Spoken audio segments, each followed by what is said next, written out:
Hello. I just finished reading Queer by William Burroughs.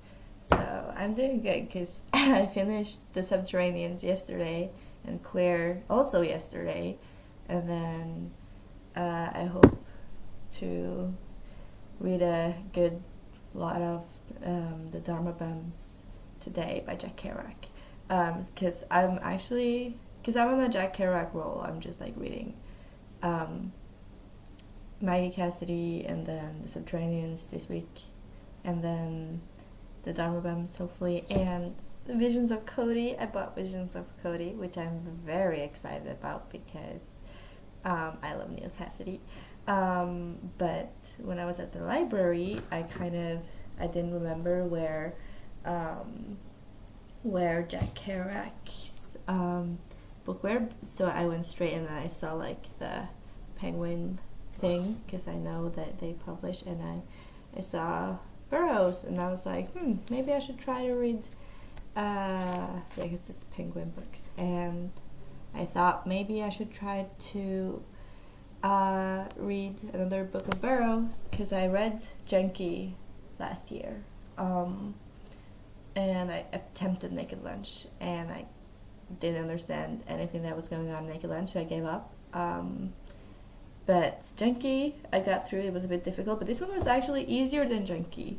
So I chose Junkie first because I heard it was his first novel, but this one I actually just, because I've been thinking of reading Queer, but I haven't.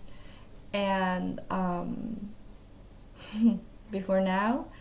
And I kind of like thought, oh, Burroughs is too difficult, because Junkie was more difficult because there's just a lot of slang, and I think what helped a lot probably was that this is like the 25th anniversary edition, so they changed stuff up. And at first I felt like, oh, isn't it kind of cheating to like read like edited versions, but then I realized it's actually better to read like edited versions because I think my bangs are dry. No, they're not. It's better to read edited versions because then I actually understand what's going on and doesn't have to spend a lot of mental energy trying to understand and I don't miss out on stuff and it just a better reading experience because like this was written in a different time, like wasn't it like in the 50s? It was published 1985. No, that was 1985 edition. Yeah, but it was published really late because they were like, ooh, gay. So, yeah, even though it was written in like 52 or 50 or something, it was published like 15 years later or something, and because you know the whole shebang with the Beat Generation writers not fighting the censorship laws, but yeah, I think that I shouldn't feel like I'm cheating when I'm reading books that are rewritten because not rewritten, just edited so they're understandable for a modern person. That's me. That's not, I don't yeah, and I get to proper feel of it. And I think I liked Queer. Although it's semi-biographical, and that's so it's basically just semi-biographical. He wrote his life. The main character Lee is like it's Burroughs, and it's actually a trilogy. So Junkie is the first one. This is the second one. And the third one is The Yogulators, which I realize now I have to read, so I'll probably head down to the library later.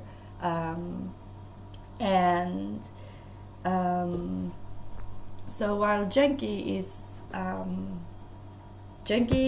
Burroughs on drugs, and then Queer is when he's off them, but recently, so he's experiencing a lot of like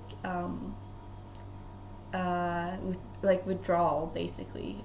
His feelings are really stronger, so there's like some kind of, it reads kind of silly when he's like, I turned around and cried, and I walked to the street and cried, and like it's very sexual, because apparently that happens when you get off junk, or you just get very just spontaneous orgasms, and I think I kind of want to talk about Junkie a bit, since it's like the first one in the series. I think Junkie is very, so something that struck me, what I thought when I finished Junkie. I mean, I was really really into Junkie, or Junk. It's different names, different spellings too. But I think it was I mean, it will kind of be it will be a bit appropriate to say I was really into Junk, because it honestly felt like, because the focus of the whole novel is just like heroin, or that's like everything is just like, he's so focused on it, that's like everything is just searching for where to get it, and then not being able to, and like feeling the withdrawal symptoms, but only like the first 2 days, and then finding some more, and like it's really, I think it's described very well what it was like. I mean, I don't know. I've never been a heroin addict, but I think this book describes very well the feeling of just like, that's everything, that's your entire life, your entire world is just heroin. Like even when you don't have it, it's just that's all you think about, and the entire book kind of just felt like that. So I thought it was a really good description. And then Queer he's in Mexico, living and not doing any drugs but drinking a lot, and so the story follows, it's Queer, this title, and the story as well, because it's about him being, Lee is like 40, but there's this 21-year-old called Allerton, which is like what was his name in real life? I don't know. Like Marco. I don't know, but basically Burroughs, or Lee, is just falls in love in a way with Allerton, but I mean I say in a way because he's craving an audience. That's like what his Burroughs' own introduction says too. Is just the character craves an audience, and he needs an audience, and so in the novel he kind of tells all these stories too about like, oh, this oil person, and like other, and like this chessboard game, and he tells these stories even when people leave, and he's only telling them to himself, which is like, oh, that's basically being a writer. So kind of this was before like this character that is actually him realized that writing books is what he had to do, because he had a sudden crave for an audience. And you can and then it's also very important to mention, and Burroughs said also to keep that in mind when reading it, that this book is kind of built on, because he wrote it, and the events happens kind of right after the shooting of his wife, Joan Vollmer, which is I think that it's a bit, I mean, that is definitely a very interesting, of course very tragic death, but interesting in the sense that first of all, he was married and he loved this woman, but he's, queer. I don't know if we can say that word, because there's been like some discussions lately, but and I'm like, it's an American word that I don't use in my native language, so I'm kind of like, I don't know, I don't usually, it's not a part of my regular lingo, so I try not to get like too into American politics and let that shape my life here, because a lot of people do kind of like everything is just America, America, America, but doesn't realize that things are different here. That was a bit of a I thought Kerouac said that. That was a very... I just read the word. I can't think of the English word right now because I'm not a native English speaker, but I remember Kerouac said like, oh, haha, here I go on about myself, long anecdotes about myself when he was trying to describe Megan Cassidy or something, and he just started talking about himself because they're all self-obsessed. But I was talking about Burroughs and queer and the word. But yeah, he was married to Joan Vollmer, even though he's gay. But I mean, sexuality is fluid and all that. And also, it's possible to love someone and be someone's soulmate without it necessarily being a romantic and sexual relationship. I mean, you can... I have a soulmate and she's my best friend. And I think that they were from what I've read about them, it seemed like they were soulmates, and that they did love each other, but maybe not in the sense that you usually would love your wife. And and the shooting is, of course, has been subject to a lot of discussion. Like, did it did on purpose? Like, what I always do when I finish a book is I love reviews, of course. I'm making one myself, and I love reviews. And I'm making reviews on video because there's not... When I search, there's like barely any, and I love reviews. So if there's no reviews, I'm gonna make it myself, even though they're crappy. But I did find some discussion, and people were just like, he's such a douchebag, he shot his wife, and I know it's on purpose. And he kind of talks about that here too, like in the introduction he wrote 35 years after he wrote the novel. He kind of talks about how, I mean, yeah, because the whole novel has like this evil thing, it emits evil, he says, and it's kind of something dark over it because it's all based, I mean, it's in the background is always like the shooting of his wife, even though it's never mentioned. There's the scene where he like shoots a mouse, and it's like from his head, and it's like, oh, almost shot me, and it's like, yeah, why are you shooting at people? That's kind of because the shooting was basically, she was like had an apple. They were playing like not the Peter Pan, but like the game. Wasn't it Peter Pan though? Where you have like an apple and he shot her, and he was drunk, and apparently she's like nagging him, being like, haha, you can't shoot. And Burroughs is obsessed with guns. He's always carrying guns. He's always talking about guns too. That's another thing of this character, or this person too. He's always like, oh, I tried to buy a gun when we went to this place, tried to buy a gun when we went over here. And he's like, oh, in America, this gun is like this much money, but here is this much money. Apparently, he loves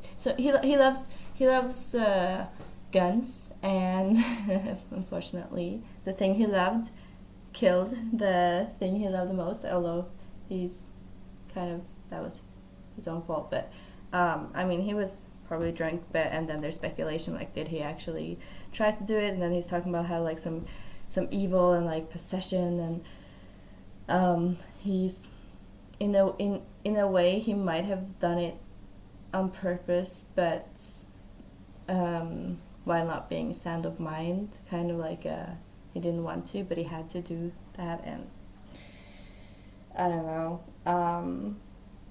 I think I should probably describe what the novel's about, although if you're watching this, I don't know if I'm gonna post this. Maybe this is just gonna be videos for future me, so that I know that you've read this novel. But if maybe it's been a long time. So basically, Burroughs lives in Mexico, and Mexico is like at that time, at least in his eyes, Mexico was very, like, everyone was dirty and poor, and there was like no laws. People killed. It has like the highest murder per capita, and it was just people would just like kill each other in bars, and the bartender would just be like, sweep out the blood, and the police was corrupt, and everything was just kind of like it. And Mexico, I really like the description of how Mexico is kind of like you just stay there, no one stays there. That I really like. That when you're in Mexico, you're still traveling. Even if you're living there, you're still traveling, like by definition, because you're in Mexico. Like it's just like this rest stop kind of. I really like that. But so that's the setting. That's where he is, and it's right after he shot his wife, which I've talked about, and he's coming off of junk. So this is after the event of Junkie, and so he's kind of just going through withdrawal, but not like the first days of withdrawal, which is just like terrible. But yeah, he still is experiencing all these emotions. That kind of says how it's like back to being an adult. Something again, it's just you have very strong emotions, a lot of sexual desire, and just and he definitely does write about that in the book. And he meets this guy Allerton, which is 21, because I should probably talk about Burroughs' pedophilia. But yeah, and he kind of starts talking to him. Allerton is a person who he doesn't want to be like tied down. He doesn't really have any close friends. He doesn't have any responsibilities because he just doesn't want anything to like tie him down at all. So, and Burroughs kind of like just slinks into his life, and they start chatting, and Burroughs keeps trying to impress him, and it's really kind of embarrassing to watch or to read, because it's just Burroughs desperately seeking attention from him, making up all these, or like telling all these stories, and like continuing to push, and like kind of, I mean, he doesn't push that hard, but it's kind of embarrassing. And I think it was kind of embarrassing for Burroughs too to reread it, because it's just Allerton who's like annoyed, disinterested, kind of doesn't like him that much, but it's like okay. But I mean, they do hang out and have some intercourse, and then the novel kind of takes a turn, because Burroughs wants to find Yage. I don't know how to pronounce it. Ayahuasca. I don't know how to pronounce it. Which is a drug that's like mind altering. And to be honest, I'm not a huge fan of drugs.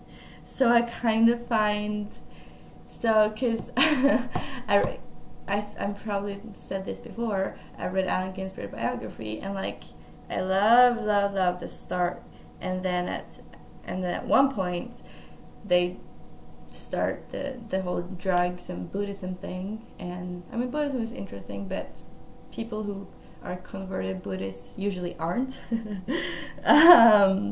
So I mean, there were some crazy stories, but like after, I just love like the 40s, 50s, and then like when you get closer and closer to 60s, 70s, I don't like him anymore. I mean, I think it's not that interesting. So that's my take on Yage and drugs, but because I've read like, oh, they all tried it and it was like insane, but I don't know, it's just not that. I understand why it's interesting though, and especially at that time it's very interesting. It's just that I'm sick of listening to people talk about drugs. It's not that cool anymore. It's just, I have such a beef with drugs. I'm just like, oh, you're so boring. You're interesting in a very boring way. But alternately, back to the book, goes on a quest to find Yage, this drug, ayahuasca, and it's I think it's in Quito or Ecuador, but to be honest, they mentioned like a bunch of names, and I don't know squat geography, so I was just like, okay, it doesn't really matter what you say, because I don't have any like reference doesn't. I'll just take your word for the descriptions of the place. But I do know they were in Quito because they hated it, and in Ecuador. So they go there and in search of this drug, and because Lee's like, hey, Allerton, like Allerton had kind of been pushing him away, and he's like, wanna go on a trip with me, and I'll like pay for everything, and basically what Lee got for paying for the whole trip for both of them was prostitution twice a week from Allerton, which is like, oh, kind of disgusting. But I mean, Allerton seemed cool with it. I mean, he was more of like a this is annoying, when Lee was like, and got kind of angry with him, like, we just did this yesterday and it was twice a week, so you gotta wait, like, kind of more of like a bother, or like annoying. He was very annoyed. Like, that's like the word that Burroughs used to describe Allerton the most, probably, which is like annoyed. He was annoyed. He like, look at me, annoying me. He walked away annoyed. I don't know. So it's just, I mean, I liked Allerton, even though he doesn't really have that much personality. He was mostly just annoyed at Lee, and kind of like, why are you just traveling with this old man who also asks you to call him to, and he says that, like, let Papa take care of it. Like, damn, I didn't know Daddy Kink was that old. And I just I don't know. I mean, it was a different time, you can say that, but at the same time, people have always been not okay with, like, I just don't understand people who find old people attractive, and I mean, he didn't even find attractive, and I think it's very important to, like, because you could easily make the claim that, oh, Burroughs, like, raped this young kid, and I think that might have been the case, but it might also, and now I sound like such a rape apologist, but it is actually possible to have sex with someone without necessarily, like, being like, oh, yay, but just be like, okay, sure. I assume, because I'm asexual, so I'm just like, no thanks. But from, yeah, I think you can just, like, be like, okay, this wasn't a great experience, but, sure, go on.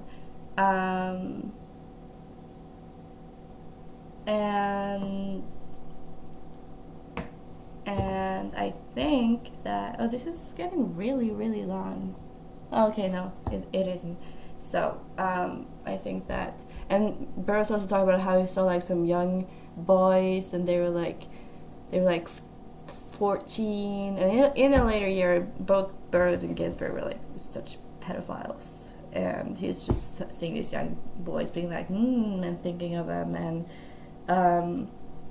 one time, like, he goes to the store, and, like, I don't know, someone from Ecuador or something asked him, hey, do you want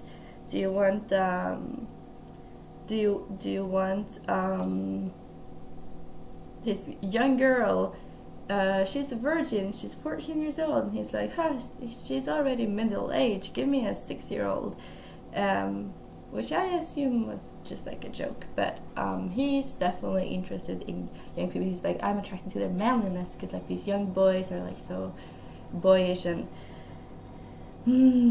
Burroughs really doesn't come off well in this novel. All he does is just, like, be very dramatic and embarrassing, very embarrassing, secondhand, definitely a novel to read if you want secondhand embarrassment, and talking about his pedophilic desires, and just, like, kind of this traveling with this young boy and being like, call me Papa, like,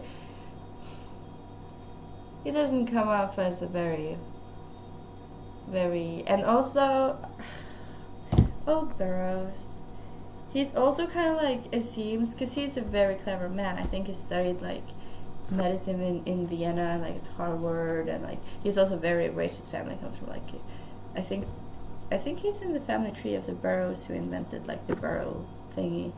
He grew up rich and very privileged. Um, has a lot of done studied a lot. He was a bit older than the rest of the Beats, um, which maybe was unfortunate because then he was just like this creepy old man obsessed with. He's like so well off, and then he's just like, oh, this is boring. Let me just try to develop like a heroin addiction or something. Well, maybe that's not exactly how it went down, but I think that. I mean, I would like to. He's just very unsympathetic. He's just very. I love my boy Neil Cassidy, but Burroughs, dude, what? I understand why people are like, I hate that novel. He's just, and I hate Burroughs, and he's shot his wife, and I don't think he can be blamed for shooting his wife. I definitely, but I don't know. I don't think I don't like Burroughs all that much, really. I mean, it's a different dislike than, of course, I would have looked at him very differently if he was alive and well and walking about and being like, I'm gonna look at these little boys, and if he was especially if he was in my, like, I knew him personally, I would probably just detest him and hate him. But then it's a bit different when he's a dead literary figure, kind of, when he's just like lived in America. Not that long ago, he died like in the 90s, but still. And then I think he and Allen Ginsberg, both of them were in this like man and boys and men group or something, where it's like, yay for pedophilia. It's like, oh cool, it's awesome that you're writing this book about like being gay, and like way before when that was like kind of illegal and shit, and it was still slur, and you could still like it wasn't published. Oh yeah, here it's written in 1952 and published until 1985, because being gay wasn't okay. I need to wrap this up. Anyway, basically, I don't think I liked reading the novel. It was very nice because it was very easy to read, and it was very short too. It's only like, how many pages? Like 100. I think it's like 120 pages, 119 pages. So that was very nice. So you could just read it in a day, and I mean it was cool. And it's like, I think he writes good. I like his writing style, even though it's rumored that he didn't actually write most of his stuff himself, but like Ginsberg and Kerouac wrote it. Also, I didn't know Mardu Fox, aka Aline Lee, typed like his manuscript and shit. Like they were like, and that kind of got me Googling her, because you know how I just finished the Subterraneans about Mardu Fox, and like, she was a big part of the Beat generation. There's a picture of her and Burroughs, actually. They're like laughing. It's a really nice picture because there's not a lot of pictures. But I was gonna say something. Oh yeah, Mardu Fox or Aline Lee, kind of got me googling her because she's very. Oh, I should have talked about this when I talked about the Subterraneans, but I'm probably going to make a video about Aline Lee too. Maybe I should just make a video about all of them, because I have a lot to say about her now, but I want to read the book her daughter wrote about her first, and then, because I have even more to say, and then I can discuss a lot of problems with, this is like, subscribe because this is what you're gonna get. But yeah, I'm gonna talk about Aline Lee and like the big relations problems with women and with black people or Native Americans, and just because I don't know if they hang around like other people, but they did hang around African Americans, and Jack Kerouac sure loves to write about Native Americans. and I think it would be very interesting for me to delve into that, and kind of, I think that reading the book about I actually have a charger here. Nice. My computer was gonna die. So now I don't have to stress, but I still need to finish this long ass video. God damn.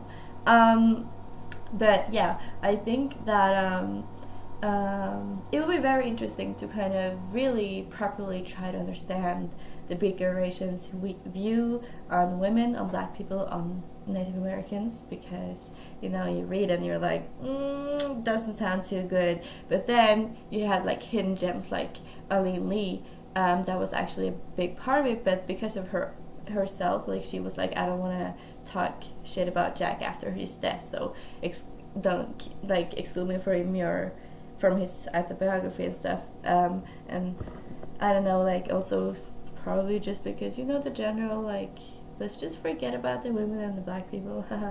But I think that it would be very, because there's definitely some problems there, and I kind of hope to find that it's not as bad as, because she loved Lucian Carr until she died, and they lived together for like 11 years, so I really hope that maybe they're not, and she's a very clever girl, even though she was in love with Jack Kerouac, which seems like a straight up jackass. I mean, they were all, look at me, I'm just like, this is like the heroes, I'm just like, ooh, let me read everything about them, but they're really all just assholes. Just like Burroughs is just a pedophile, and then Jack is just like bisexual, but very homophobic and racist, and hates himself and everyone else, and just ends up like alcoholic, just living at his mom's house, his controlling mother, and you can see hints of his mother being controlling in the Subterraneans, while in I love the Big Generation. While in Maya Cassidy, she's just like, oh, she's just the sweetest lady ever. She's so nice. She's like, and then in Subterraneans, he's kind of like, oh, I have to go home to mother. I kind of feel like he's like, yeah, that was a very bad. What does he say? The killer, Charlie from and the Chocolate, Willy Wonka. Is the actor who plays in the series based on the movie that's like Psycho, American Psycho. Is that the movie? That's a different movie. Oh, it's Psycho, because it's Psycho and American Psycho, and I think it's Psycho that the series called Bates Motel. Yes, Bates Motel. Norman Bates and Norma Bates. It's like Jack Kerouac and his mom is just like this very weird Oedipal relationship. No, I mean Jack didn't. It wasn't romantic as far as I haven't read anything about the relationship being like that. And one should be careful. Just like everyone loves, just be like, ha ha ha, Oedipus complex, at everything. This is such a. I can't just say that, I have to explain it, but I'm already bored of myself, so I don't want to. You can't say A, not B, is what I always say. But then sometimes B, you say A and you realize B is just really, really, really boring. Why waste everyone's time? But I think, Jack Kerouac and his mom was just very. They didn't, except for like Neil, they all passed in like embarrassing ways, but they were douchebags. They were just jerks. Not. Oh, is that the washing machine? Okay. This is about queer though, and I probably have forgotten a lot of what I want to say. What is that sound? Okay, I'll finish. I need to smoke a cigarette anyway. But whatever. I'll just put that when I Because I'll talk about, I can talk more about queer after I read the Yaga letters, which I have to read now, because in the end I didn't even find the Yaga, so. Wow, I talked for like freaking 35 minutes and I didn't even get to the end of the book. I just jabbered on about everything. And I wasn't supposed to talk about Eileen Lee, but then it's very interesting, and I love, even more than reading their books, I just love reading about their lives, because it's just so many pieces, and then there's like, you find out more and you read about this person, and it's just like just such a puzzle piece to kind of, for me to try to understand their whole lives. Oh, I have my septum piercing in my nose, and I touch my nose, and that feels weird. But I think I'm done. So I'm gonna make a video I'm gonna make more book reviews, because I'm gonna read more books of them, and then I'll make a video about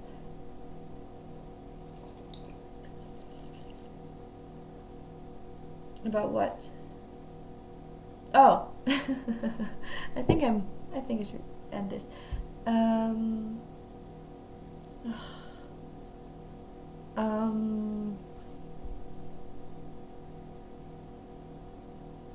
gonna make videos about the Beat Generation and books I read, and probably about like women and African Americans and Native Americans, the Beat Generation, like Eileen Lee's relationship, because that's something that's kind of well hidden. Although they probably were kind of jackasses, but she's a very clever girl. Lucian was like, I took an IQ test and I got 155, but Eileen Lee is smarter than me. So I don't know anything about IQ tests, but I assume he's very smart, and if he's very smart, then I hope she is. And even though she was dumb enough to fall for Jack Kerouac, maybe there's something. But why would she leave it? I thought Lucian Carr also.